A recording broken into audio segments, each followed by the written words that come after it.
What's up, Buffalo Bill fans? Here I am to do a video after a loss. I did one after they won last week, so back-to-back weeks I have to do one after they lose. People will want to talk about a myriad of things with this game. The game should have never been this close. They'll say that. They'll say the refs.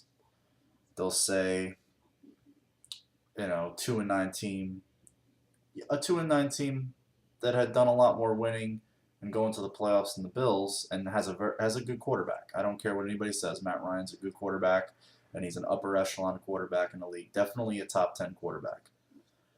But people want to talk about all that, and trust me, I did not forget about Stevie Johnson.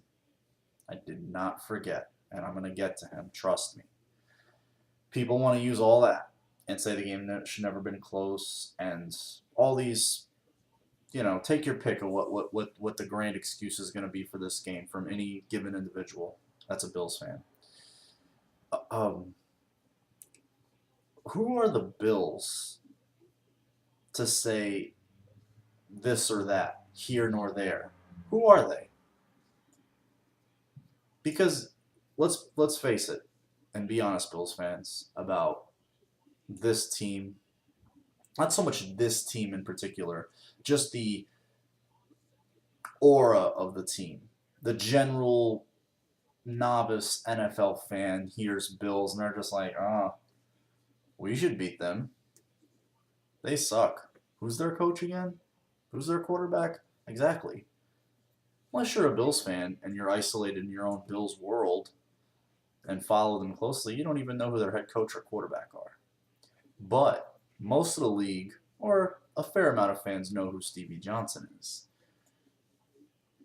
And that's the ultimate point, is that you have your highest paid, one of your highest paid players. You're definitely your highest paid offensive player. Again, let's ring up all the stuff I've mentioned already. Let's ring up the penalties, the stupid calls, phantom calls by the refs. Let's ring up the game that shouldn't have been that close. Whatever. It was played in Toronto.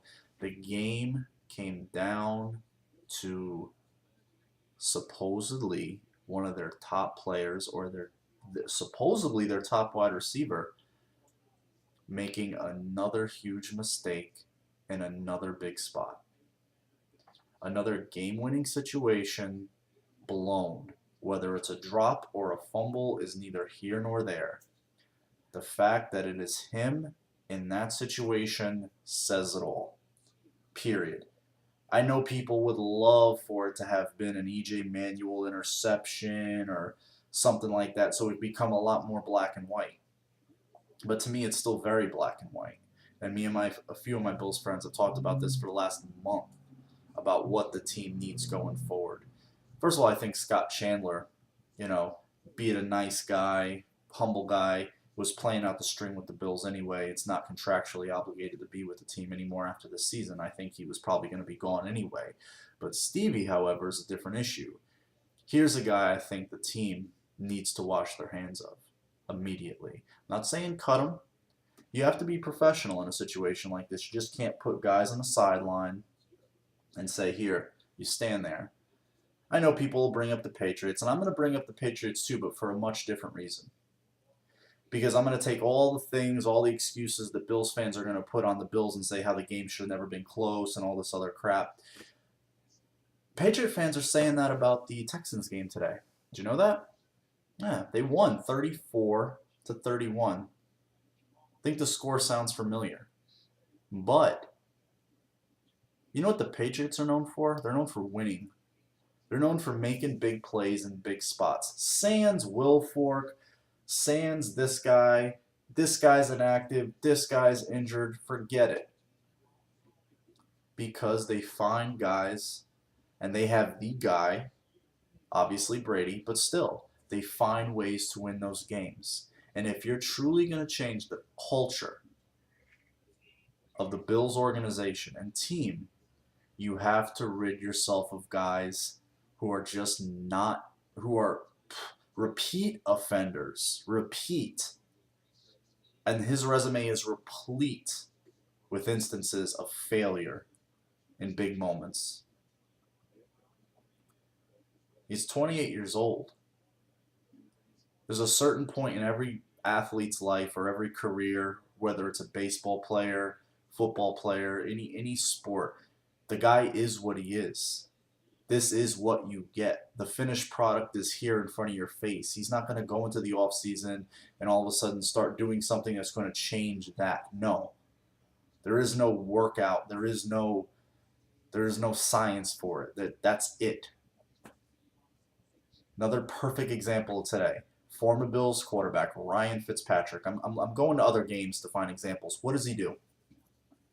In a game that his team must win. Does that sound familiar, Bills fans? Remember how the Bills were supposed to win last year, be a playoff team? They've had multiple opportunities, even despite the horrible defense and bad games. They had spots that they could have won. The Colts game, team he played today, went there, does what he does. Big turnovers, big situations, fumble, cost his team points, interception cost his team points, interception to seal the game. That's who he is. That's Ryan Fitzpatrick. That's what you're getting. Stevie Johnson today, big fumble. They're down on the 27-yard line with 20 seconds to go. Timeout. Maybe they can move the ball a little closer. Just get down. Nope. Get out of bounds. Nope. Gives it up. That's what he is. Whether it would have been a drop or a fumble, that's what he is.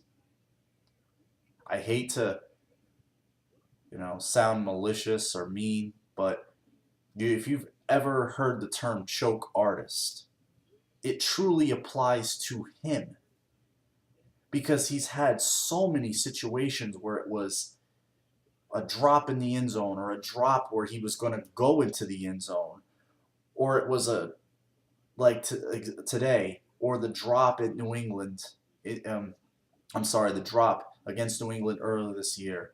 His resume is known for mistakes. Not big plays, mistakes. Huge mistakes. And if the Bills are going to stop being the bumbling Bills and become what they once were long ago, they need to jettison guys like him. Scott Chandler too. Nice guy and all, but still, they're of the same ilk. Low round picks, a guy like Chandler cut multiple times, finally finds a role with the Bills, and Bills fans just cling on to him like flies on flypaper because he's a nice guy and he's what we have. Don't you want better? Said this in another video about Stevie. You can do better. I know they drafted Robert Woods. And I know they drafted Goodwin. And they're not going to bench them, and they're not going to inactivate them like people are wanting. They're not going to do that. You can't do that from a player standpoint, number one. You can, but other guys, it just wouldn't sit well. But what you can do is reduce their playing time. Like these last 4 games, I want to see Greg. I want to see Rodriguez. Lee Smith he's a wash. He's, I could care less about him. But I want to see those 2 other guys. I want to see more of Hogan in the slot. I want to see more of Goodwin, Woods, Graham. I want to see those guys. I don't want to see Stevie anymore. I've officially closed the Stevie book. You know how you're just done with a player, it's over, it's like Trent Edwards. I think after what game was it? I just officially closed the book on him. With so many games where I gave him a leash. I was a huge Trent Edwards supporter, gave some hope at one period of time, but there was a game where it was just brutally obvious that he wasn't the answer and was never going to be the answer. Like whatever his ceiling was, it was done. Oh, I remember the game. It was the Cleveland game, the 6-3 Cleveland game at home. It was just a game that they were begging.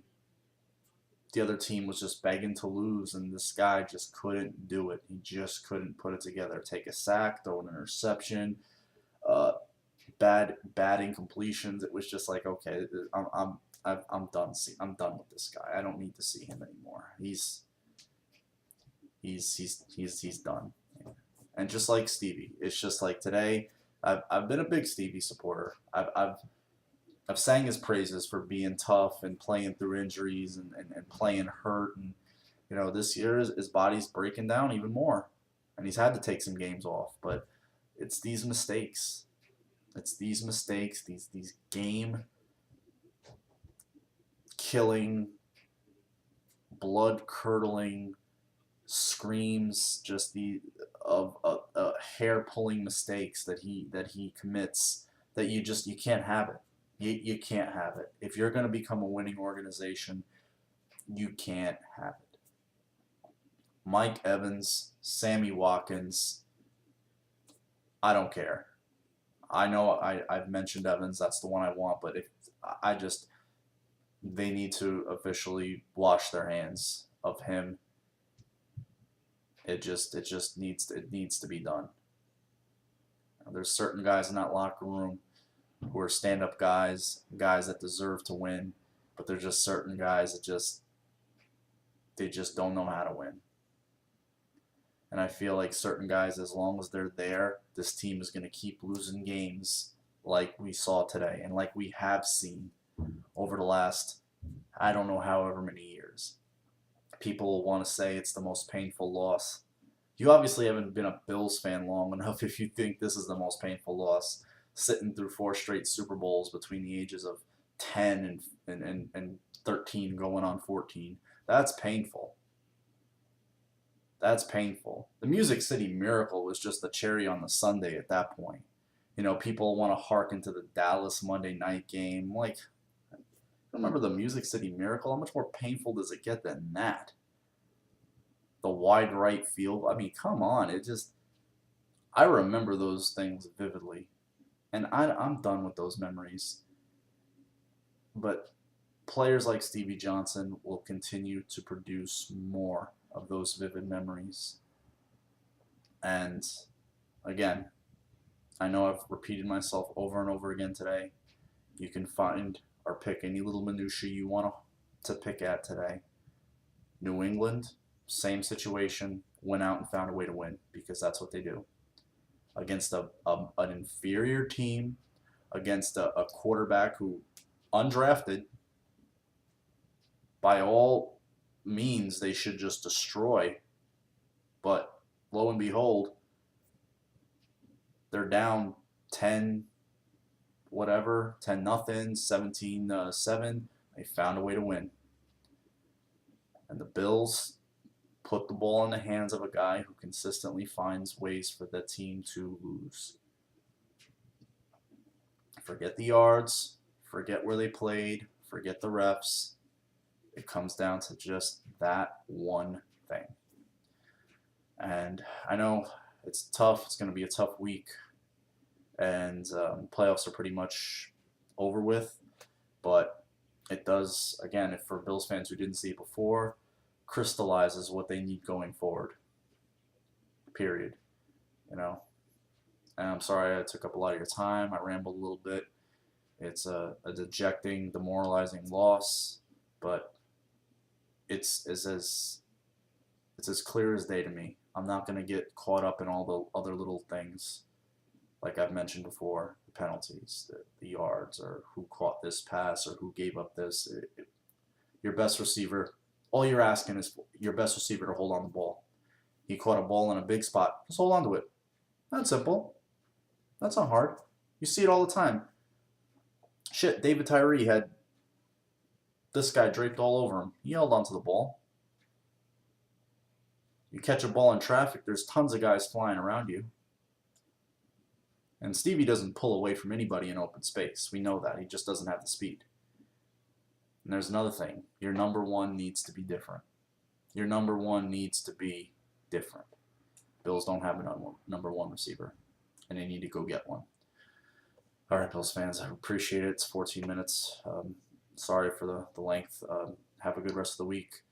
Hope you enjoy watching, subscribing, and commenting. I appreciate it. a tough loss, and it's going to be a long week. This one's a bitter pill, but I hope you listen to what I have to say, and whether you agree, disagree, we'll have fun debating about it. And have a good rest of the week.